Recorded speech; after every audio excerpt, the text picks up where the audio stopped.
What's up, family? Thank you all for tuning in. Thank you all for hanging out with me on Bathing at the Dark. You know what's really interesting? Out the gate, I want to say something. I want to say that no matter how bad we have it as black people, if you ask any black person, would you rather not be black? I can guarantee you 99.9 times out of 100, they'd be like, hell yeah, I love being black. Say it loud, I'm black and I'm proud. And that has nothing to do with not loving being white. Love your whiteness, my white brothers and my white sisters. Love your Latino-ness. I don't know if that's a word, but love being who you are, man. You gotta love who you are. I love who I am.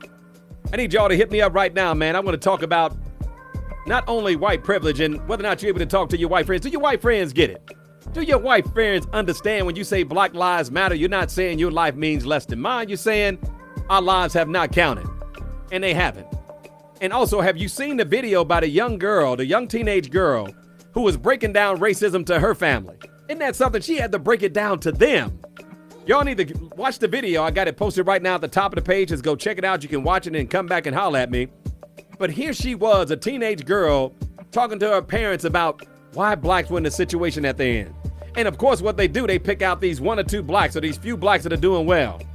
Out of the millions of blacks, they pick out a few. This basketball player, this athlete, this actor.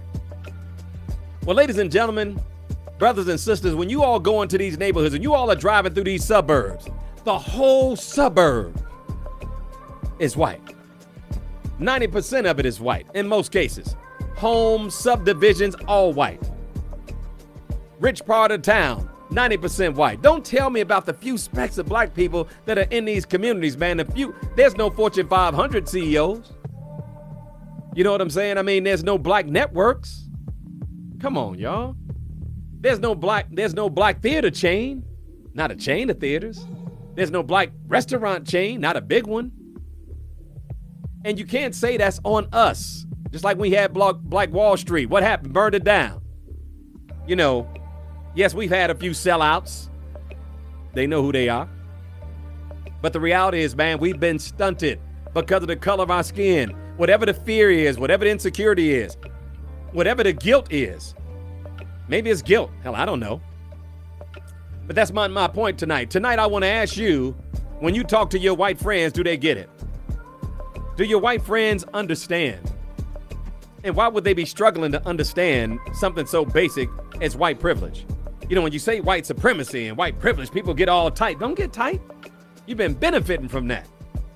Let's talk about it. Evelyn, how you doing? I'm good. How are you? Everything is everything. I'm great, Evelyn. Your energy got to match mine. E, how you doing? I'm good. Don't be laughing. Don't be laughing, Evelyn. Don't be laughing. How you doing today? I'm great.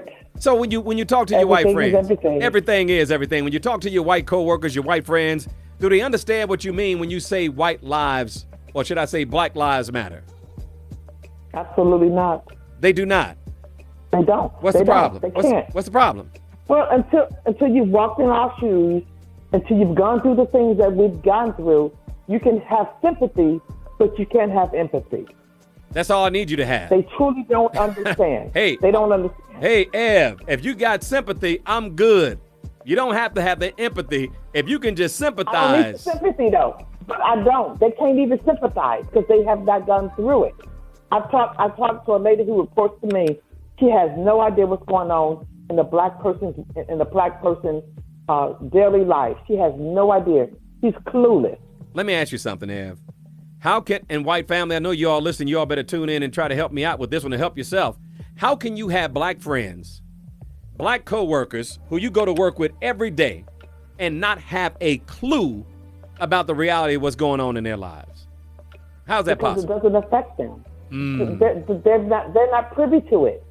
They don't have to worry about laying down and waking up and getting that phone call in the morning or late in the midnight hour or whatever. They don't have to worry about that. So it's completely different.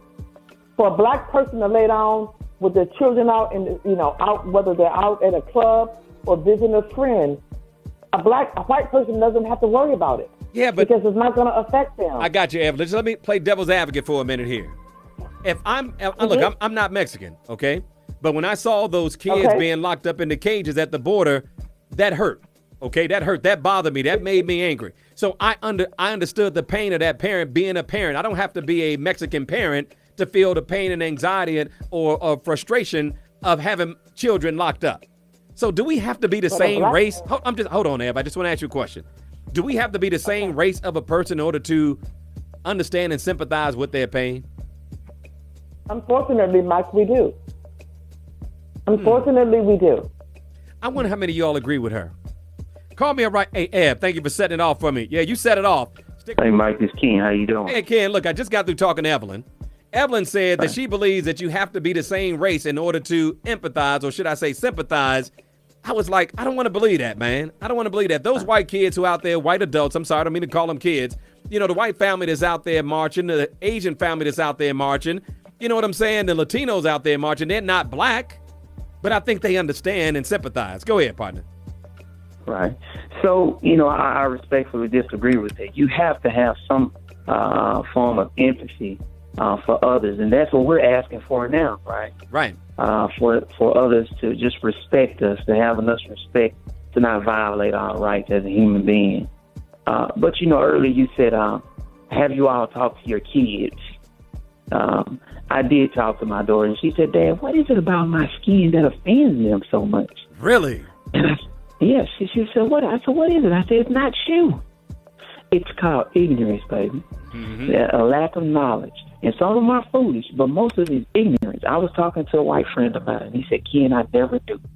Out of all of you never say anything. Do you ever feel like that when we go eat lunch? I said, it's not for, this is an educational moment, Ken. I really want to know. Right. I said, yes, but here's the thing. I said, here's the thing, James.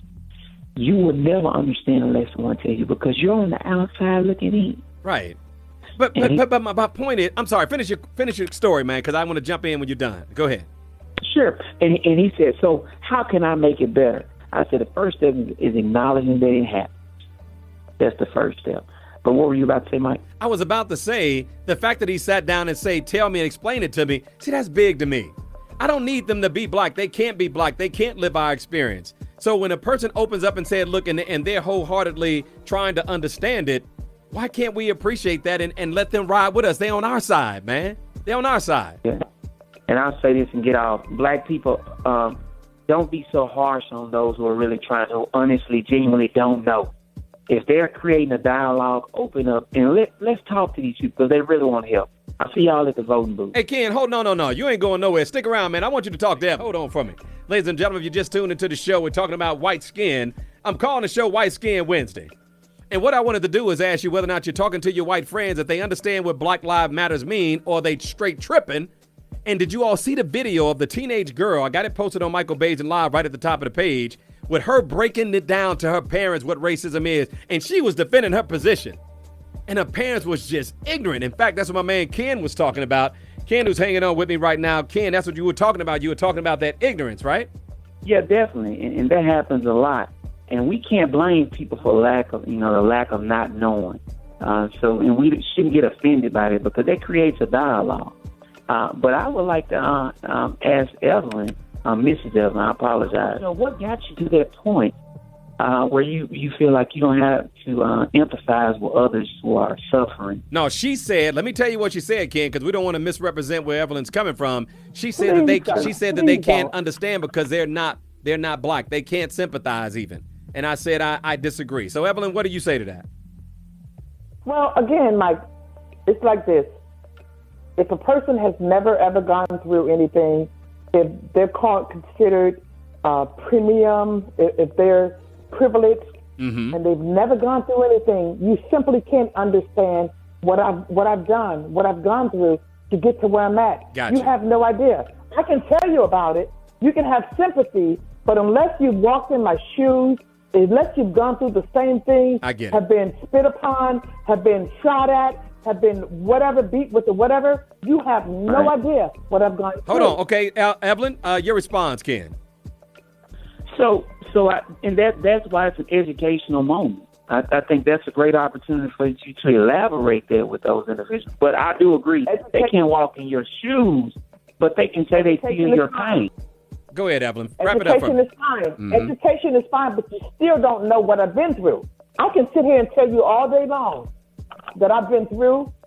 Police officers are at my door every day. I'm constantly being harassed. But unless you've actually walked and then have a black face. No, I got you, Ev. Ev, I got to push on with these calls. You know what I should have said, Ev? Because that was on me, Ev. I should have said, can they still be on our side? Can they still fight with us? Yes, they can. There you go. That's what I should have said. They can, but we still don't know to what extreme or to what extent their fire or their fire is. No, I got you. I understand exactly where you're coming from. How far would they go? Would they go all the way? Would they go all the way to the revolution? I feel you, Evelyn. I got you. Hey, I got to take some more calls. Evelyn, thank you so much. Hey, man, Ken, thanks for calling in. This is Alphonse. Alphonse, I got you up now, man. How you doing? Where you calling from? I'm calling you from Texas, Fort Worth. What's up, man? How's everything down there in the DMV? Well, everything is fine. I wanted to say something. I'm thinking about Maryland. How's it down there in the DFW? Everything's okay right here. I wanted to contribute a little bit to what you're saying right now. Sure. All right. So me, I'm French, and I'm from Central Africa, Congo, Kinshasa. Mm-hmm. So I wanted to open everybody's mind on this issue, by the way. Sure. So when I first came to this country, my impression was very bad about African Americans. And that was because of the idea that many people are sharing around the world. Yes, they are. I know where you're going with this. Go ahead. Yes. So to make a long story short, I just wanted to say that it's time that all Africans that we come together. And we have to keep in mind that we do have white people. I agree. We have to keep in mind that we do have white people that do understand this situation, mm-hmm. and would like to have us understand that they also do understand the situation and put our hands together with them. So, Alphonse, you do agree. I'm sorry to cut you off, but you do agree that regardless if they're white or not, they could be just as down for the cause as anybody else. Yes, because I was going to tell you this. Ever since I'm in this country, I've been only dating white women. Mm-hmm. And to all my surprises, every time I tried to have a conversation about why do we have a different mentality mm-hmm. from the police side when it comes to African Americans, most of them were very shocked. And they expressed to me, I would say, sympathy and empathy, and said, this is all designed. Black Americans are being designed as if they are being portrayed as if like they are the issue for this country when they are not the issue. So the white women that you were dating acknowledged the fact that they knew that black people were being discriminated against. They knew we were at a disadvantage, and they knew the system was against us. Absolutely. And Gotcha. There is also one thing I wanted to add is that we as black, or if you want to call yourself Black American or African American, however way you want to call yourself, I just want to say that we have to be able to make sure that our money that we spend every single day, we can only spend it to other businesses if we don't have any black businesses in that area. Dude, stop right there. Because everybody knows what my mindset is. The next step of this whole thing has got to be economic empowerment. If we don't go there, not just with boycotting in terms of us empowering ourselves financially, we're wasting our time. I'm with you 100%. Hey, thank you for calling in, my African brother. I appreciate you, man. And I agree. We got to stop that black on black, African on black nonsense, man. I've never believed that. I always loved my African brothers and sisters. Never had an issue with them. They never had an issue with me. In fact, I did my genealogy, man. I'm 89% Nigerian. So I'm very proud of that. Very, very proud of that. Yeah. Hey, man, thank you, Alphonse, for calling in, man. I appreciate it, man. It was great talking to you. Thank you all for hanging out with me on the Michael Baisden Show. I'm going to let you all get back to your lives, man. Thank you all for hanging out with me every day. Obviously, this is going to be going on for a while, so settle in. Don't get tired. Stay relentless. It's going to be a long road, man. Remember, Montgomery boycott was over 300 days. We got a long way to go. Long way to go. Have a good night, family. Thank you all for tuning in. I'm out.